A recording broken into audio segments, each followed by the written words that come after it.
Halo sahabat, kembali lagi di Teras Berkisah. Bagaimana kabar Anda? Semoga sehat, semoga damai, dan semoga hati Anda selalu diberi kekuatan. Malam ini, izinkan saya mengajak Anda merenung tentang sebuah kisah yang sangat dekat dengan kehidupan kita. Kisah tentang Clara dan Reza, sepasang suami istri yang terjebak dalam perang dingin, di mana satu missed call dan pesan suara yang tak sempat didengar harus dibayar dengan penyesalan abadi. Sebelum kita mulai lebih jauh, coba tulis di kolom komentar, sahabat Teras Berkisah mendengarkan dari kota mana saja ya? Telepon terakhir. Rumah ini tiba-tiba terasa seperti museum seni modern. Indah, megah, tapi dingin dan sunyi membisu. 3 hari. 3 hari penuh sejak suara pintu terbanting itu menutup, menyisakan keheningan yang lebih menusuk daripada teriakan paling keras. Namaku Clara, dan di sudut sofa tempat aku meringkuk ini, ku coba menemukan sisa kehangatan dari pertengkaran hebat yang terjadi antara aku dan Mas Reza suamiku. Apakah Anda pernah merasa rumah Anda berubah menjadi 2 kutub magnet yang saling tolak? Kami tinggal di bawah satu atap, berbagi udara yang sama, tapi seolah terpisah oleh tembok kaca tebal yang membuat kami hanya bisa saling lihat tanpa bisa sentuh atau dengar. Kami bahkan tidak lagi butuh kata-kata. Jika perlu, kami berkomunikasi lewat gerutan pintu lemari es atau bunyi dentingan piring yang diletakkan agak keras di wastafel. Komunikasi pasif-agresif, istilah keren yang sering kubaca di internet. Lucu ya, orang yang seharusnya paling dekat dengan kita, yang tidurnya hanya sejengkal di sebelah kita, malah kita perlakukan seperti orang asing yang paling merepotkan. Pertengkaran itu dimulai dari hal yang sangat gelisah. Sangat remeh-temeh sampai rasanya malu untuk diceritakan. Tapi efeknya, wow, luar biasa. Mas Reza lupa menjemputku dari kantor karena meeting mendadak. Hanya itu, lupa. Aku tahu dia kelelahan, aku tahu proyek kantornya sedang gila-gilaan. Tapi entah mengapa, saat itu perasaan lelahku setelah seharian bekerja tumpah ruah menjadi amarah. Seharusnya aku bisa bilang, "Tidak apa-apa mas, lain kali hati-hati." Tapi yang keluar dari mulutku malah rentetan keluhan tentang betapa aku merasa tidak diprioritaskan. Aku bilang, "Mas tidak pernah mendengarkan aku." Dan dia membalas, "Kamu selalu melebih-lebihkan, Clara." Di tengah-tengah rentetan tuduhan tak berdasar yang kami lontarkan satu sama lain, ada satu kalimat Mas Reza yang masih menggantung di udara rumah ini, seperti kabut tebal. "Aku capek, Clara. Capek kalau setiap masalah kecil harus jadi drama." Kalimat itu bukan dibentak, melainkan diucapkan dengan nada datar, lelah, dan penuh kekecewaan. Setelah itu dia mengambil kunci mobilnya dan pergi. Aku diam, mematung, mendengarkan deru mesin mobilnya yang perlahan menghilang. Pernah tidak sahabat, Teras Berkisah, Anda menyadari bahwa pertengkaran terburuk bukanlah saat piring-piring pecah tapi saat dia membeku setelahnya? Saat kita punya waktu berhari-hari untuk merenung, tapi ego kita seolah disemen, menolak untuk mengakui kesalahan. Aku tahu aku salah karena terlalu mendramatisir. Mas Reza mungkin juga salah karena terlalu sering menganggap sepele perasaanku. Tapi siapa yang harus melangkah duluan? Siapa yang harus mengalahkan keangkuhan yang bersemayam di dada? Angkat teleponnya, Clara. Katakan saja aku minta maaf. Bisik hati kecilku sambil mataku melirik ponsel Mas Reza yang tergeletak di meja samping. Dia meninggalkannya karena baterainya habis. Tapi begitu jariku hampir menyentuh layarnya, pikiranku langsung berteriak. Tunggu dulu. Dia yang harusnya minta maaf karena pergi tanpa kabar setelah bertengkar. Aduh, hidup memang penuh dilema. Ya, kalau dipikir-pikir, drama dalam hidup itu seringkali kita ciptakan sendiri ya. Malam ketiga adalah malam yang paling berat. Aku tahu Mas Reza tidur di kamar tamu. Pintu kamar itu tertutup rapat. Tapi aku tahu dia ada di sana, persis di balik dinding itu. Mungkin juga sama-sama memikirkan betapa konyolnya situasi ini. Aku mencoba tidur di kamar utama, tapi kasur ukuran king itu terasa terlalu besar dan dingin. Jam sudah menunjukkan pukul 11 malam. Aku memutuskan untuk mengambil minum di dapur. Melewati kamar tamu, langkahku melambat. Ada desakan kuat untuk mengetuk, untuk mengatakan, "Mas, besok ulang tahunku loh, kita tidak bisa begini terus." Namun lagi-lagi, keangkuhan itu memenangkan pertempuran. Aku hanya berjalan melewatinya. Saat aku kembali ke kamar, di ambang pintu ponselku bergetar. Pesan suara masuk dari nomor Mas Reza. Oh, dia akhirnya menelpon. Setelah 3 hari, bisiku sambil menunggu, ada rasa lega sekaligus marah. Lega karena dia akhirnya melunak, marah karena dia butuh waktu 3 hari dan hanya meninggalkan pesan suara. Aku berpikir, besok saja aku dengarkan. Biar dia tahu kalau aku juga sibuk, aku juga punya harga diri. Dengan pikiran dangkal itu, kuletakkan ponsel kembali ke meja. Membiarkan notifikasi pesan suara itu menyala-nyala seperti peringatan kecil yang kuabaikan. Ini adalah penyesalan terbesar yang akan segera ku kenal. Tepat pukul 11.30 malam, telepon rumah berdering. Tiba-tiba, suaranya memecah keheningan yang tebal. Jantungku langsung mencelos. Karena Mas Reza tahu kami tidak pernah menggunakan telepon rumah, kecuali untuk hal-hal yang benar-benar mendesak. Halo? Suara di seberang sana adalah suara asing, suara dari kantor polisi. Mohon maaf Bu Clara, kami mendapat kabar kurang mengenakan tentang suami Anda, Bapak Reza.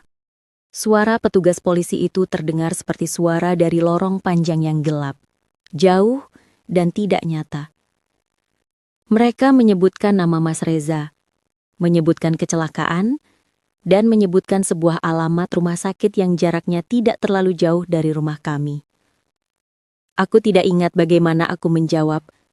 Aku hanya ingat genggamanku pada gagang telepon rumah itu menguat sampai buku-buku jariku memutih. Tidak mungkin. Dia hanya tidur di kamar tamu. Dia hanya sedang marah.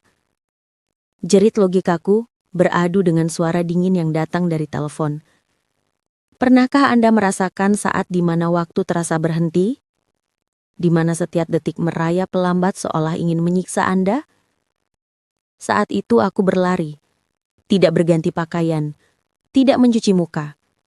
Aku hanya mengambil kunci mobil dan mengemudi menuju alamat yang diberikan dengan satu harapan bodhisatwa. Ini semua salah paham, ini semua lelucon buruk. Di perjalanan, aku ingat satu hal, ponsel Mas Reza. Ponselnya yang tergeletak di meja samping, ponsel yang baterainya habis, ponsel yang tidak dia bawa. Ini adalah petunjuk pertama, bahwa ceritaku tidak akan berakhir bahagia.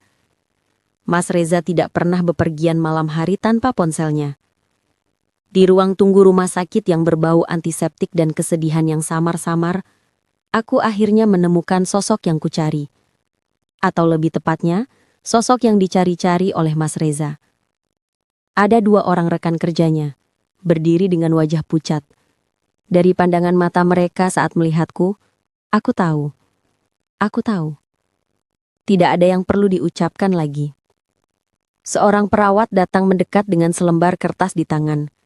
Lalu dengan suara yang sangat hati-hati, ia menyampaikan, "Mohon maaf Bu Clara, kami sudah berusaha semaksimal mungkin."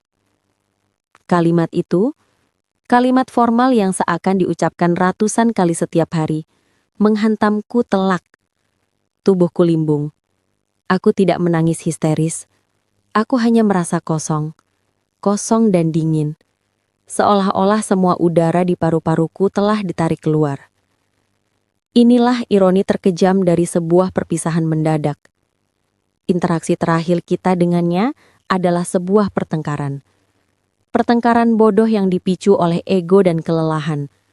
Perkataan terakhir yang kudengar dari mulut Mas Reza adalah, "Aku capek, Clara." Dan perkataan terakhir yang dia dengar dariku adalah tuduhan bahwa dia tidak pernah memprioritaskan aku. Aku yakin sahabat teras berkisah, sebagian besar dari kita pernah mengalaminya.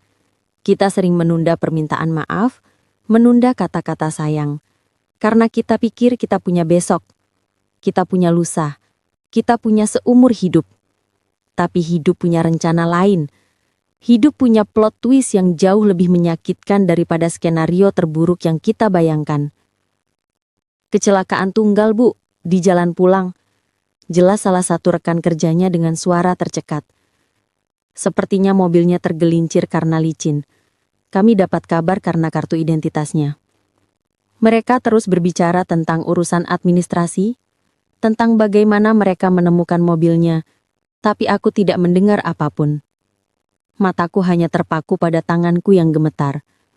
Aku teringat lagi pada ponselku, pada notifikasi pesan suara yang kuabaikan. Pesan suara terakhir. Saat kembali ke rumah yang kini terasa 1000 kali lebih sunyi, aku langsung menuju meja samping. Ponselku masih di sana. Layarnya mencarkan cahaya redup dari notifikasi yang sama. Satu pesan suara baru dari Mas Reza, pukul 23.00. Aku duduk di lantai dingin, menahan nafas. Jemariku menekan tombol putar. Suara Mas Reza terdengar. Tidak ada amarah, tidak ada kekesalan. Hanya ada sedikit napas berat seolah ia baru saja berlari. "Clara, kamu pasti sudah tidur ya? Atau masih marah?" Katanya dengan sedikit kekeh pelan. Kekeh yang sangat kurindukan. "Aku minta maaf sayang. Maaf karena nggak jemput kamu. Maaf karena aku nggak peka. Aku tahu kamu capek. Kamu benar. Aku memang terlalu sibuk dan nggak adil sama kamu." Air mataku mulai tumpah. Air mata yang seharusnya sudah tumpah sejak di rumah sakit, kini pecah mendengar kelembutan suaranya. Dia berhenti sejenak. Lalu suaranya berubah menjadi lebih riang, lebih bersemangat. Seolah sedang menyembunyikan sesuatu. "Dengar, aku barusan pergi bukan karena marah, tapi aku buru-buru. Aku janji, begitu aku pulang, kita akan bicara baik-baik. Tapi sebelum itu, aku cuma mau bilang, siap-siap besok. Karena..." Tiba-tiba suara Mas Reza di rekaman itu terdengar terpotong, diikuti dengan suara seperti gesekan cepat, dan kemudian senyap. Rekaman itu berakhir. Aku memutar ulang rekaman itu berkali-kali. Siap-siap besok, karena kalimat itu menggantung. Menggantung di antara hidup dan mati, di antara harapan dan kenyataan. Kenapa? Kenapa aku tidak mendengarkannya lebih cepat? Kenapa egoku menahanku hanya untuk membiarkan kalimat penyesalan itu menjadi penyesalan terbesarku sendiri? Aku mencoba menenangkan diri, mencoba mencari tahu apa maksud kalimat terakhirnya. Besok. Besok adalah hari yang sangat penting. Besok adalah ulang tahunku. Tiba-tiba aku teringat sesuatu. Mas Reza sempat mengatakan akan buru-buru pergi. Aku melihat ke sekeliling, dan mataku tertuju pada jaket kulit Mas Reza yang tergantung di balik pintu kamar. Itu adalah jaket kulit yang selalu ia pakai saat harus pergi ke suatu tempat penting bahkan di tengah malam. Aku mendekatinya, dan saat kantong jaket itu aku raba, ada selembar kertas terlipat rapi di sana. Sebuah tiket penerbangan. Bukan tiket penerbangan untuk Mas Reza, itu adalah tiket penerbangan ke Bali, atas nama Clara dan Reza. Tanggal keberangkatannya, besok pagi. Di bawah tiket itu ada sebuah kartu ucapan kecil, tanpa amplop, hanya ditempel stiker lucu. Tulisan tangan Mas Reza dengan tinta biru yang khas. "Selamat ulang tahun, Clara. Maaf aku nggak becus jadi suami, tapi izinkan aku menebusnya dengan liburan kejutan ini. 2 minggu, Bali. Semua meeting sudah ku cancel. Ini kado dari Mas yang nggak peka. Aku tunggu di bandara ya sayang, jangan marah lama-lama. I love you." Saat itu, aku mengerti. Mas Reza pergi malam itu bukan untuk kabur dari pertengkaran, tapi untuk mengambil tiket kejutan ini. Tiket yang ia siapkan jauh-jauh hari untuk menebus kekurangannya di hari ulang tahunku. Kalimat yang terpotong di pesan suara itu, siap-siap besok, karena adalah saat ia hendak mengungkapkan kejutan ini. Mas Reza tidak mati saat dia marah. Dia mati saat dia sedang mencoba memperbaiki kesalahannya dan mewujudkan cintanya. Inilah yang disebut penyesalan sempurna. Kita saling diam karena ego, padahal di waktu yang sama, dia sedang sibuk merencanakan cara terbaik untuk membuatku bahagia. Kita berdua salah menilai. Aku salah menilai niatnya, dan dia salah menilai waktu. Aku duduk di tengah lantai kamar, dikelilingi oleh bukti cinta Mas Reza yang baru terlambat ku ketahui. Tiket Bali, kartu ucapan ulang tahun, dan pesan suara yang terputus. Semua ini adalah klimaks paling menyakitkan dari kisah cinta kami. Bukan adegan ciuman di bawah hujan, bukan kejutan lamaran romantis, melainkan penyesalan yang membakar dan kebahagiaan yang sirna. Sahabat teras berkisah, pernahkah kamu merasa bahwa penyesalan itu jauh lebih berat daripada duka? Duka akan perlahan memudar, tapi penyesalan akan terus berbisik di telinga. Seandainya kamu mendengarkan. Aku tidak hanya kehilangan Mas Reza. Aku kehilangan kesempatan terakhir untuk mengatakan aku minta maaf dan terima kasih. Egoku telah mencuri waktu terakhir kami. Tepat pukul 12, ponselku bergetar. Sebuah notifikasi muncul. Selamat ulang tahun, Clara. Dari aplikasi kalender yang biasa kupakai. Hari yang seharusnya penuh tawa dan harapan, kini berubah menjadi hari pemakaman dan air mata. Aku memeluk jaket kulit Mas Reza. Bau parfum dan asapnya masih samar menempel. Aku membayangkan dia malam itu.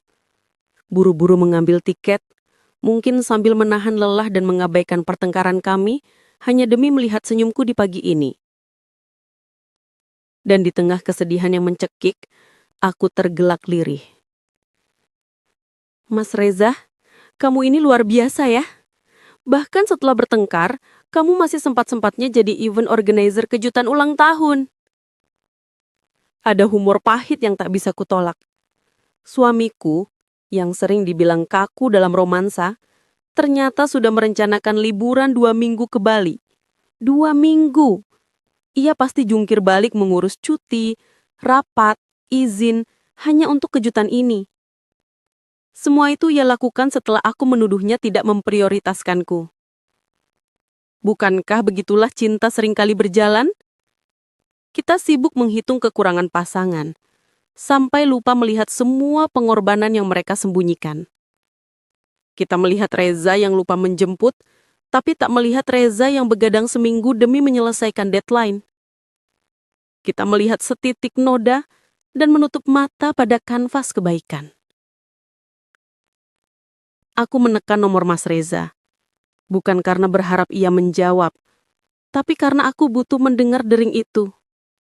Seolah-olah bisa menariknya kembali. Tentu, panggilan itu tak pernah tersambung. Akhirnya, aku kembali ke pesan suara. Suaranya terhenti di tengah kalimat. Siap-siap besok. Karena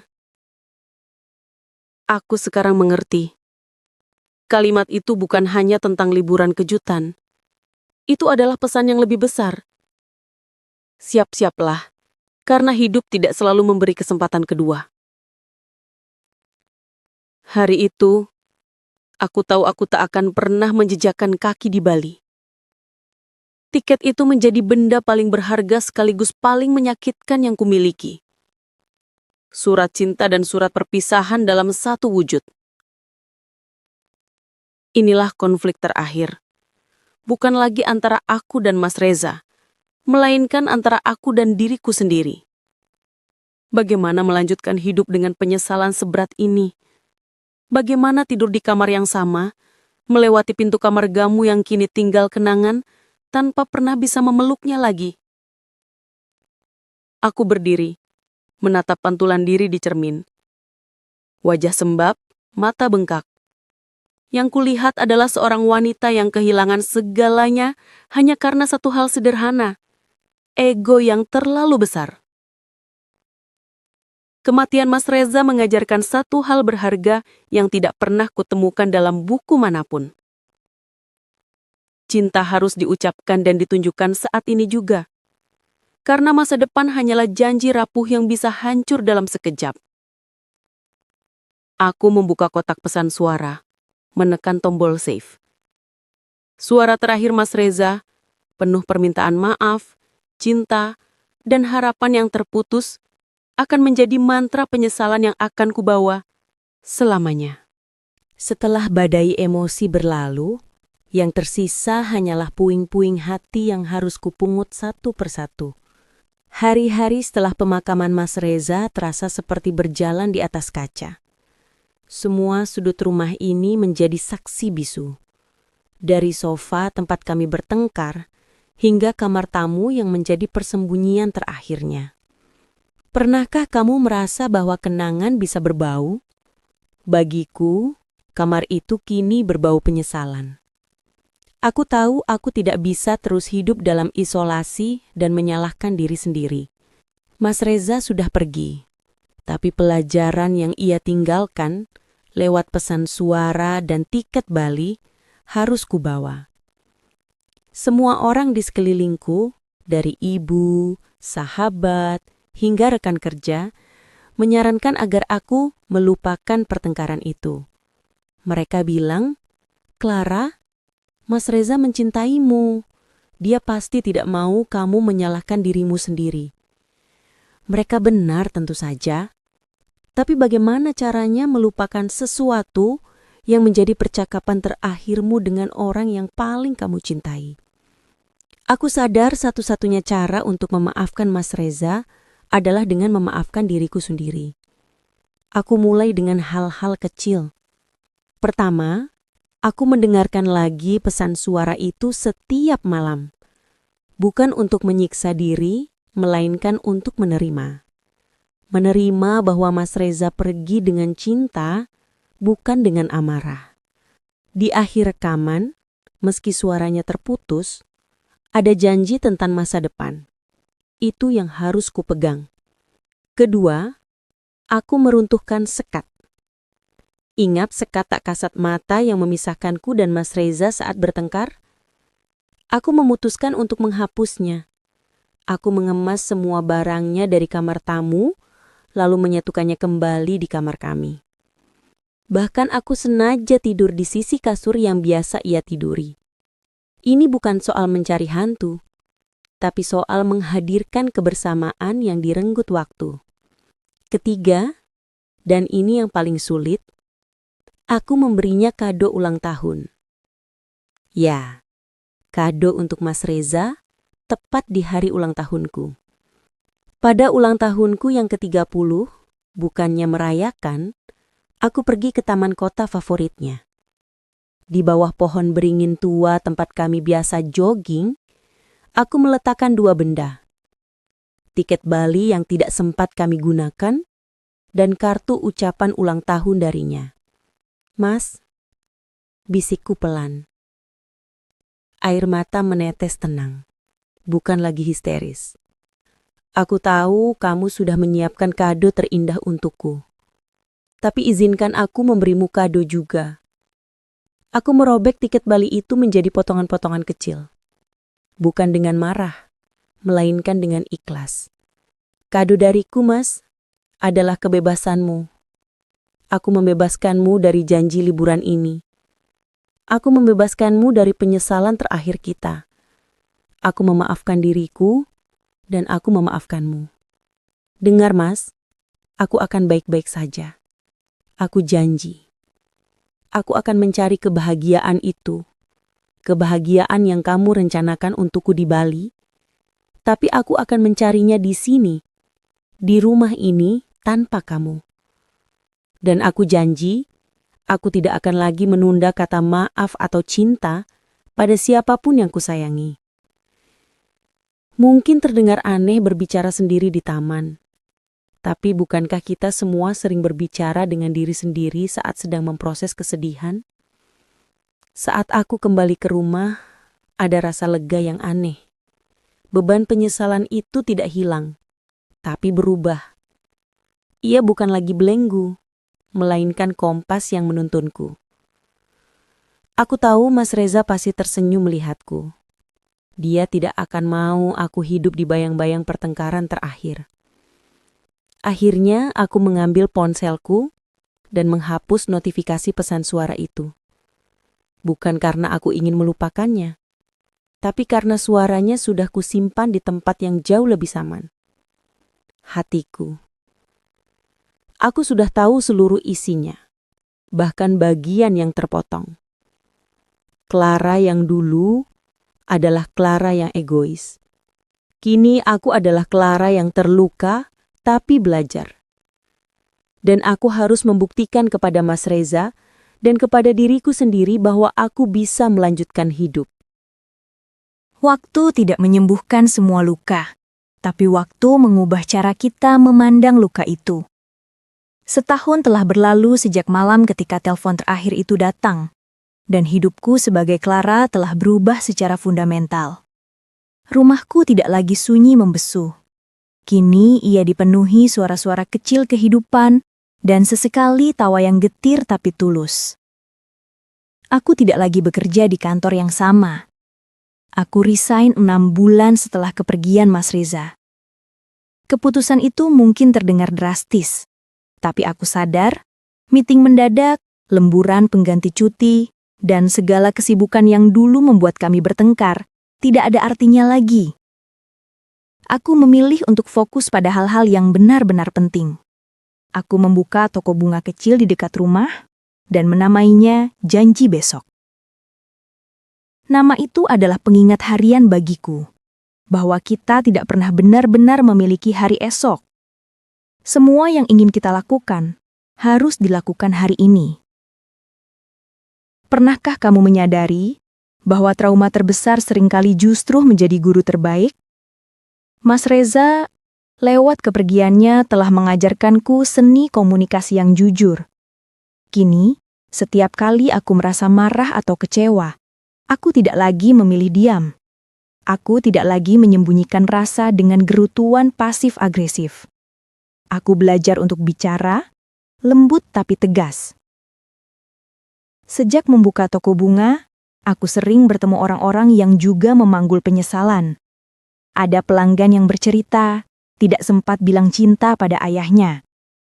Ada yang menyesal tidak menemani ibunya di detik-detik terakhir. Kisah-kisah itu membuatku sadar, ini bukan hanya ceritaku. Ini adalah cerita kita semua.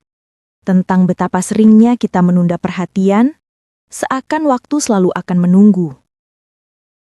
Suatu sore, seorang kakek membeli bunga aster, bunga kesukaan istrinya yang telah tiada.